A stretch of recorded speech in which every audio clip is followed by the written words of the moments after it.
Bonjour frères, chers frères et sœurs, bienvenue. Aujourd'hui nous allons émettre sur la plateforme du mouvement politique que nous appelons MANA, les mouvements anti-nazis, fascisme, MANA, africain. Aujourd'hui nous allons faire un petit commentaire sur l'article paru sur sur les sites web kinkelawamazulu.com, disons, qui est le fondateur et initiateur d'Imana. L'article parle du complot contre les humanités noires, avec sous-titre « Une chasse où l'homme noir est traqué et abattu par les chasseurs noirs même. La grande marche d'autodestruction vers la fin ». Cet article a été écrit en l'occurrence ou à référence aux activités ou à la situation que les Noirs connaissent aujourd'hui dans le territoire africain appelé Afrique du Sud. En fait,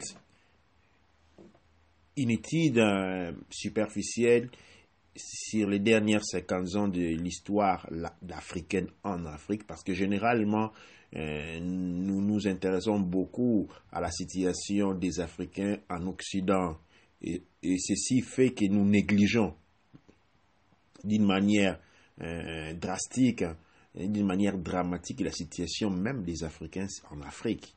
Nous savons que l'Afrique du Nord est devenue depuis un certain bon bout de temps un territoire off-limits pour les Noirs. En effet, la situation des Noirs en Tunisie, en Tunis ou bien au Maroc n'est pas l'une des plus faciles. Nous avons vu que la discrimination raciale contre les Noirs en Afrique du Nord est, nous pouvons définir exponentiellement élevée par à celle, disons, à la discrimination raciale noire en Occident. C'est-à-dire, nous pouvons conclure que les Africains noirs sont plus un désidéré, en l'occurrence au continent noir africain, qu'à l'étranger. Okay? Et nous avons connu des situations où nous avons tous vu sur Internet où les gens ont été tués, des Noirs africains ont été tués en Afrique du Nord, c'est-à-dire des Africains du Sud, les Africains du Sud du continent, du Sud du Maghreb ont été tués pour avoir eu des relations sentimentales avec des Africaines du Nord du Maghreb, qui sont, disons, des peuples arabes, des peuples métis. Alors, cette situation que nous n'avons jamais examinée en profondeur, que nous n'avons jamais dénoncée assez, qui nous a certainement pas beaucoup intéressé parce que c'est ça la vérité des faits. Aujourd'hui est dans une course de dégénération. Nous avons vu cette montée exponentielle avec la guerre de la Libye où les médias non alternatifs ont pu montrer comment un des objectifs était pratiquement braquer les Noirs. Disons, pendant cette chasse à la politique libyenne, à la destruction, à la démantelation de la Libye, une partie des ressources militaires stratégiques en œuvre en Libye à cette époque a été au fait orientée vers le peuple noir.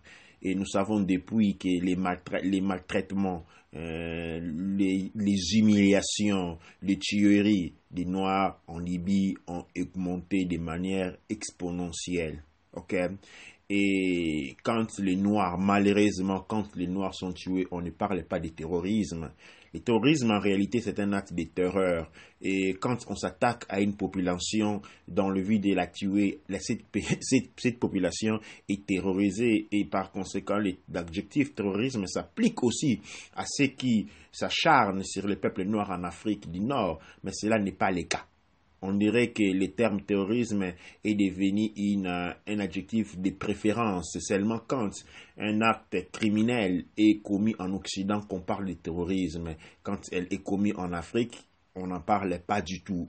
Plus grave, on fait même semblant de l'ignorer, on tourne la tête de l'autre côté. Ceci est la situation des Noirs en Afrique du Nord. Et maintenant, nous avons l'Afrique du Sud, mais essayons de faire des pas en arrière pour comprendre c'est quoi l'Afrique du Sud.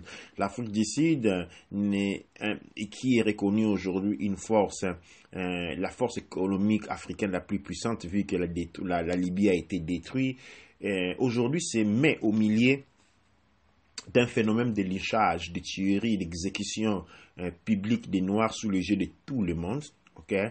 Rentrons un peu dans le temps pour comprendre la philosophie qui a régi l'Afrique du Sud pendant très longtemps. Nous allons rentrer pendant les années 30, les années 20, 30 et 40.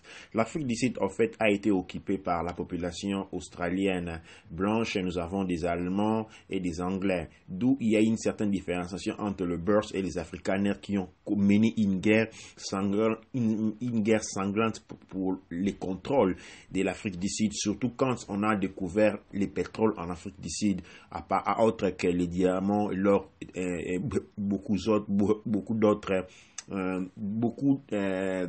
natures de minéraux.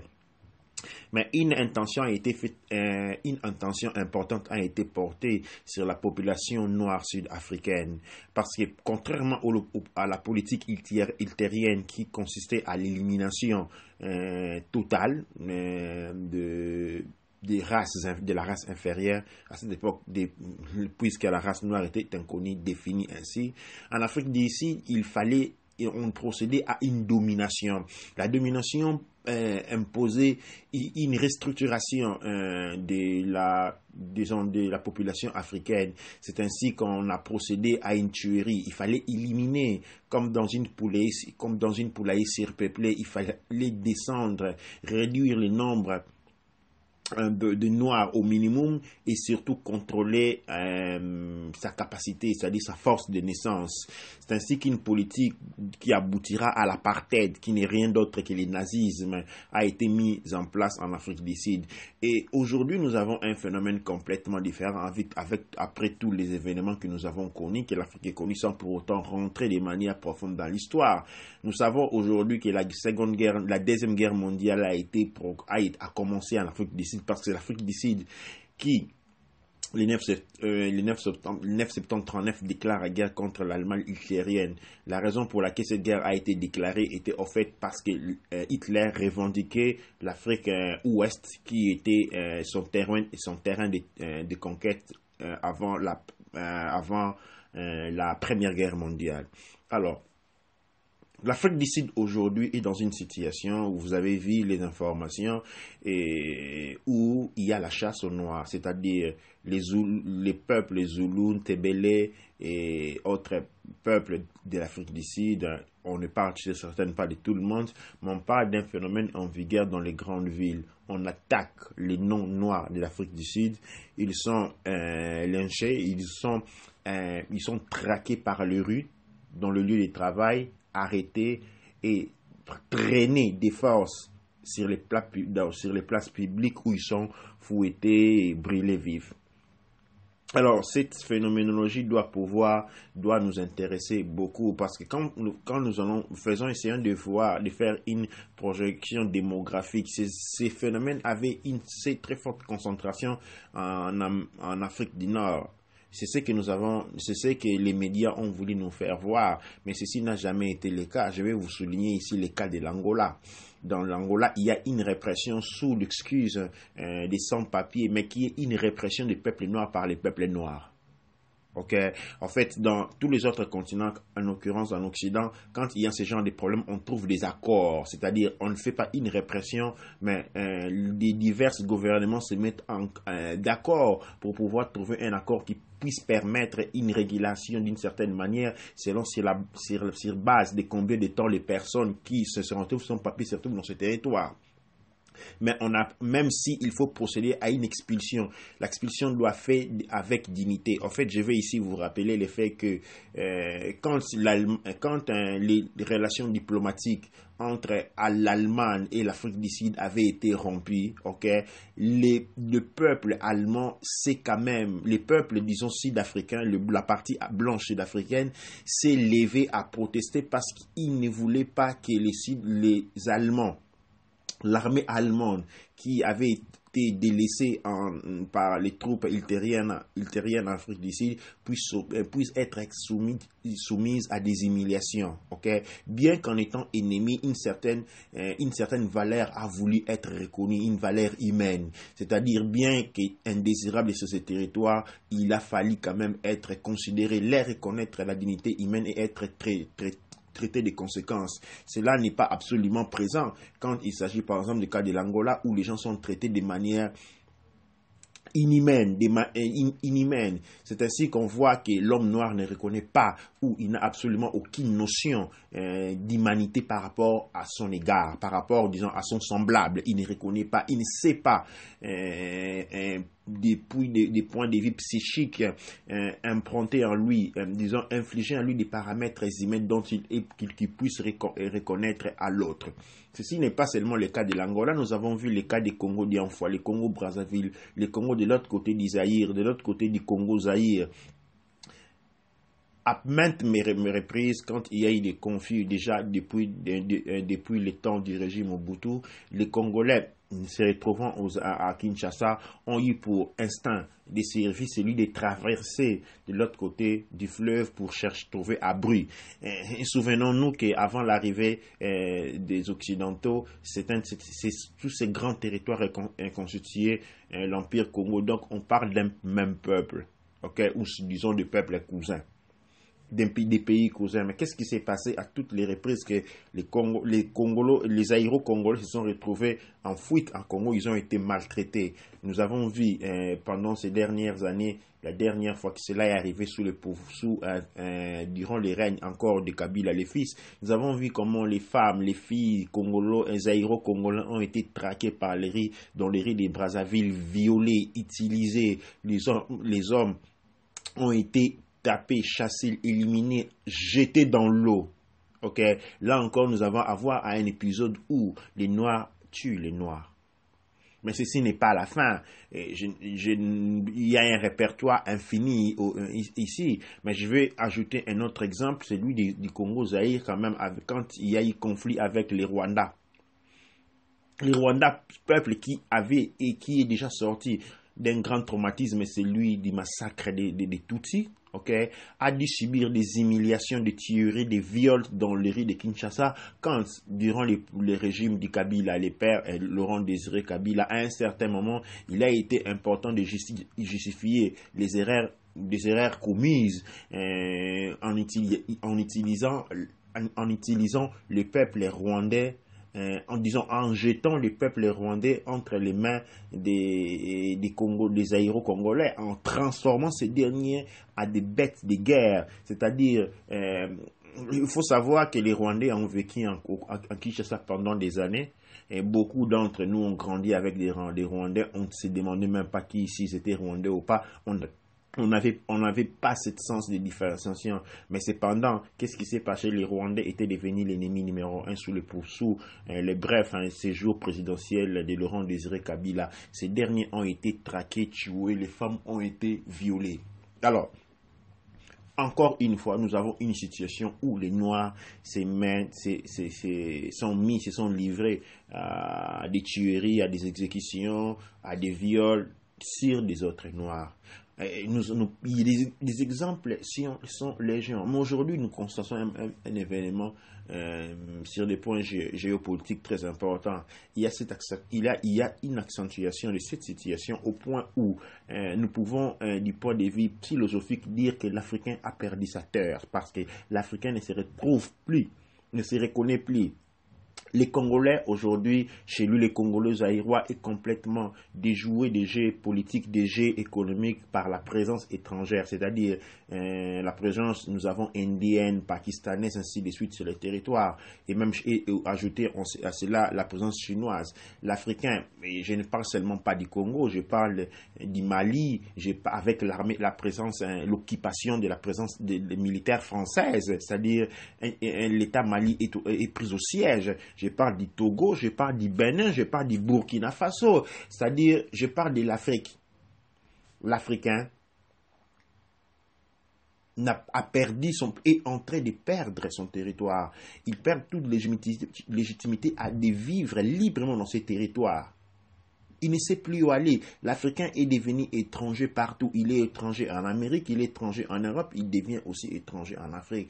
Parce que dans son même territoire, il n'est plus reconnu comme, disons, il lui est reconnu, comme je l'ai dit toujours, les caractéristiques que j'appelle biologiques. En tant qu'être humain, on reconnaît sa place d'origine. Mais du point de vue juridique, il perd toute tutelle. Il n'est plus tutelé du point de vue juridique. Et ceci est une avancée. Est une avancée que nous sommes en train de subir. Plus en plus de gens perdent leur titre juridique. Ceci est lié sûrement à le statut social. Ceux qui sont dans une situation économico-sociale meilleure des autres ne sentent pas cette reproche. Mais ici, je vais vous dire que ce n'est seulement qu'une question de temps avant que cette situation arrive à ceux qui se trouvent encore ou se sentent encore protégés par leur statut social et leur statut économique. Nous sommes en train de perdre les territoires. Et si les choses continuent à s'étaler, nous deviendrons une race sans territoire. Souvenons-nous des Indiens, des États-Unis, les Amérindiens, qui ont perdu le continent qui est aujourd'hui devenu le continent américain. Et les Indiens, les Américains vivent renfermés dans les réserves, où beaucoup d'entre eux n'ont même pas droit au passeport américain. Souvenons-nous souvenons-nous par exemple des Australiens, les aborigènes australiens, les Noirs d'Australie, qui aujourd'hui sont très difficiles à retrouver parce que l'Australie est devenue un continent complètement occidental. Pour retrouver des Noirs aborigènes, des Noirs, les vrais Australiens, il faut voyager des kilomètres et des kilomètres car ils vivent renfermés dans deux réserves où leurs enfants leur sont arrachés dès les jeunes âges. Ceci est arrivé, il peut encore arriver. Mais dans la situation africaine, nous sommes au pire parce que l'instrument utilisé pour la répression du noir contre les noirs est les noirs lui-même. C'est les noirs qui a complètement été bousillé intérieurement. Il a perdu toute capacité de reconnaissance. Nous l'avons perdu tous parce que nous sommes là aujourd'hui. Quand en Afrique, les gens meurent tous les jours, mais c'est la même Afrique où les gens fêtent. À 1 kilomètre d'un village où des ravages ou des viols ou des meurtres ont été commis, à 1 kilomètre de l'autre côté, on fait la fête. C'est la même situation des Africains en étranger. On a perdu la conscience africaine. On n'est resté africain que sur une base phénotype, la couleur de la peau ou les lieux d'origine. Mais nous avons perdu cela parce que les Noirs tuent les Noirs. Et ça, c'est une abomination. L'histoire de l'Afrique du Sud est une abomination. Il est lié de signaler que notre classe dirigeante est complice de cela. Toute la classe dirigeante africaine, à l'opposition comme au pouvoir, sont complices. Ils sont complices de cette situation car ils sont eux-mêmes les représentants, ils sont eux-mêmes les agents des groupes Illuminati, de la franc-maçonnerie qui sont là exactement pour exactement faire cela. Beaucoup d'entre nous ont entendu parler de la réduction du peuple du monde. Et cela s'est fait. C'est fait un peu partout. Je ne dis pas que les Africains, ou les Noirs ou les Africains sont, qui sont, d'une certaine manière, privilégiés dans ces phénomènes. Cela se passe un peu partout, mais les cas des Africains, nous devons les reconnaître, est un peu plus avancé que les autres. Et nous, en tant qu'Africains, nous occupons du cas africain. Nos dirigeants, notre classe politique, nos élites nous ont trahis. Ils sont des agents des Illuminati, de la franc-maçonnerie et travaillent tous à l'implémentation du projet nazi, du projet fasciste. Mais nous ne pouvons plus avoir confiance en cette classe. L'histoire des dirigeants du monde est bien connue aujourd'hui. Parmi la classe africaine, disons la classe d'élite, les classes présidentielles africaines, nous connaissons beaucoup de familles qui sont des hybrides extraterrestres, des hybrides aliens. C'est peut-être un chapitre difficile à aborder, mais nous devons l'aborder parce que la situation est dangereuse. La politique africaine a complètement été, disons, déroutée. Les personnes, les familles politiques, les forces politiques en place ne sont pas là pour protéger le peuple. Tout au contraire, ils font la comédie de vouloir parler du peuple, mais ils n'en ont aucun intérêt. La preuve en est que le peuple africain est maintenu dans une pauvreté que personne ne veut réellement résoudre. Mais on veut faire semblant de ne pas l'avoir. Ok, on ne veut pas contrer l'Afrique du Sud parce qu'elle représente le château fort nazi en Afrique. On ne veut pas. Les forces politiques en Afrique ne veulent pas interroger la partie sud-africaine sur les massacres perpétués, sur cette situation. D'où naît-il? Comment s'articule-t-il? Puisque les seuls étrangers à être traqués en Afrique du Sud sont les étrangers noirs. L'Afrique du Sud est une terre d'étrangers. Quand bien même nous pouvons considérer les Afrikaners comme des Africains, il y a chaque jour un afflux impétueux des Allemands, des Français, des Anglais, des Américains qui vont travailler en Afrique du Sud. Mais ceci n'est pas un problème. Les problèmes, c'est les Noirs. La présence noire sur l'Afrique est en train de devenir un problème. Et ceci nous intéresse tous. Ne passons pas que nous sommes à l'abri. Parce que chaque personne, chaque noir qui tombe est un pas en moins vers toi, vers moi. Nous devons nous lever, sortir du charme dans lequel nous vivons jour le jour. Vivre dans une maison en bois en Europe, une petite maison carrée en Europe ne vous protège pas du grand projet de la domination du peuple noir. Nous devons nous réveiller.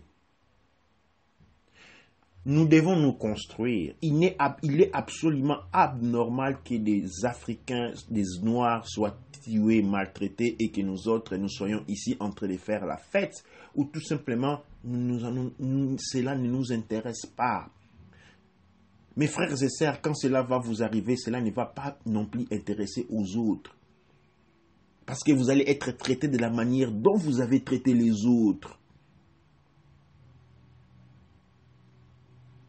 On n'est pas là en train de faire des sermons sur les manques d'aptitude noires et africains, mais cependant, on est ici en train de lancer un appel de réveil. Nous ne pouvons seulement pas continuer à faire semblant. Nous ne pouvons simplement pas continuer à ignorer qu'il y a une guerre contre l'humanité. La guerre contre l'humanité passe par la guerre contre la race noire. Nous ne pouvons simplement pas continuer à penser que nous sommes dans un monde libre. Nous ne pouvons simplement pas continuer de penser, de nous convaincre que nous sommes dans un monde de paix. Cela n'est pas possible. Cela est une illusion. Cela est une erreur. Cela est un suicide. Nous devons réaliser cela, et comme on dit, Black Lives Matter, la vie africaine compte. Ce mouvement qui a commencé en attaque et aux États-Unis s'arrête pourtant là. Il n'y a pas de manifestation contre Black Lives Matter en Afrique. Les Noirs sont tués chaque jour, on est maltraité chaque jour. Cela peut être compréhensible aussi longtemps que vous vous trouvez à l'étranger. Cela est le cas de tout le monde. Mais aujourd'hui, le niveau du maltraitement noir a atteint sur les terres africaines même des niveaux qui n'avaient jamais atteint à l'extérieur de l'Afrique. L'Africain est aujourd'hui plus étranger en Afrique qu'il est à l'extérieur. Et cela doit être résolu. Certains diront que cela n'est pas vrai, mais vous ne devez pas vous arrêter à voir votre cas personnel.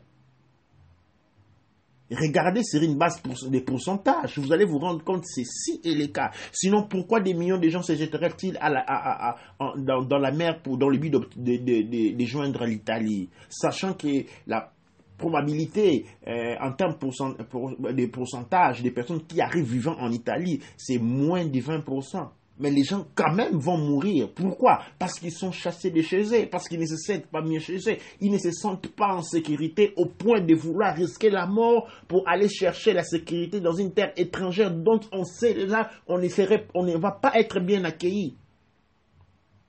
Cela est grave. Cela ne regarde seulement pas toi et moi, mon frère. Cela ne regarde seulement pas toi qui habites dans ta belle ville en centre de l'Afrique, en train de faire une belle vie. Nous devons arrêter cette attitude personnalistique. Comme je dis,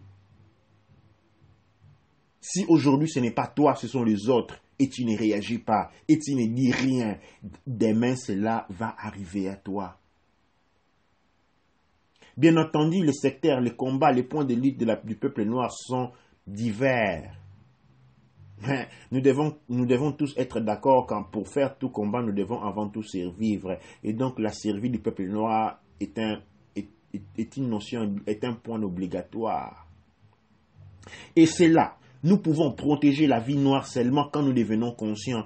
Quand nous mettons ensemble pour protéger la vie noire. Parce qu'aujourd'hui, ce n'est pas le cas. Un noir qui meurt, c'est pire qu'un chien. C'est pire qu'une mouche. Personne ne s'en rend compte. Cela n'intéresse personne. Cela n'intéresse point la communauté internationale. Cela n'intéresse même pas la communauté africaine. Point du tout. On la regarde et c'est tout. Comme j'ai suivi un frère Mpang qui a parlé, qui a posté une vidéo sur WhatsApp. Et quand en Occident, il y a un mort, nous sommes contraints d'y contribuer d'une certaine manière parce que cela fait l'écho des nouveautés. Mais quand les Noirs meurent, c'est nul. Et nous rêvons d'une Afrique meilleure quand nous ne pouvons même pas protéger nos siens. De quelle Afrique meilleure sommes-nous en train de parler? De quoi sommes-nous sérieusement en train de parler quand nous ne sommes pas capables de protéger nos propres? Quand nous ne sommes pas conscients de la vie de nos propres? Ça est une armée de morts vivants, c'est une guerre perdue d'avance. Ainsi, cher Mpangui, dans le complot contre les humanités noires, nous devons réaliser l'importance des humanités noires pour l'accès de ce que nous voulons en fait réaliser. Car sans les humanités noires, l'homme noir n'existe pas, il n'a aucun rôle, il perd toute sa vitalité, il sera réduit à une foire, ou disons à un zoo d'exposition d'une race battue et vaincue.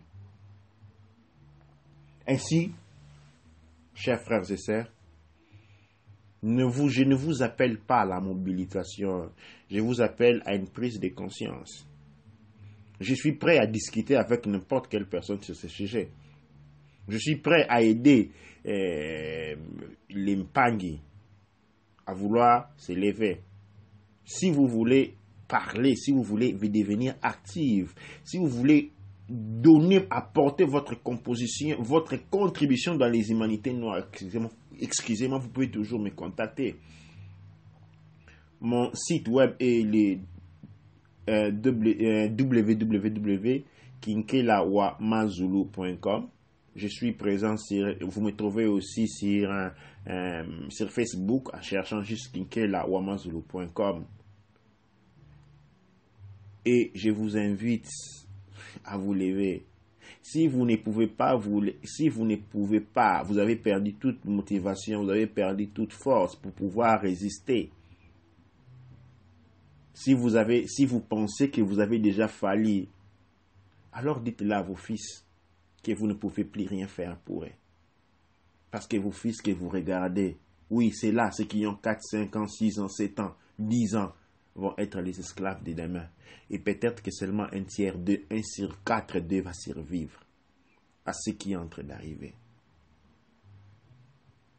Là, je reste en superficie. Je ne parle pas en profondeur de ce qui est en train de se préparer, les frères. Et dans ce qui est en train de préparer, nous risquons de nous retrouver coincés, réduits au minimum et condamnés à la fuite pour la survie. C'est peut-être tragique ce que je suis en train de dire. Peut-être science-fiction. Mais je vous assure que c'est une réalité. Et c'est une réalité qui va arriver devant nos portes dans moins de temps que je l'imagine moi-même. Ouvrez les yeux, regardez comment le monde est en train de fonctionner. Regardez la situation en Europe. Où allez-vous vous cacher? Où alliez-vous fuir? Si les choses devaient se mettre mal là où vous êtes. En Afrique, que vous avez toujours négligé. Qui va vous secourir quand vous aurez besoin de secours? Les Africains auxquels vous n'avez jamais accordé aucun intérêt. Non, cher Mpangi. Levez-vous, c'est maintenant ou jamais. Je vous remercie.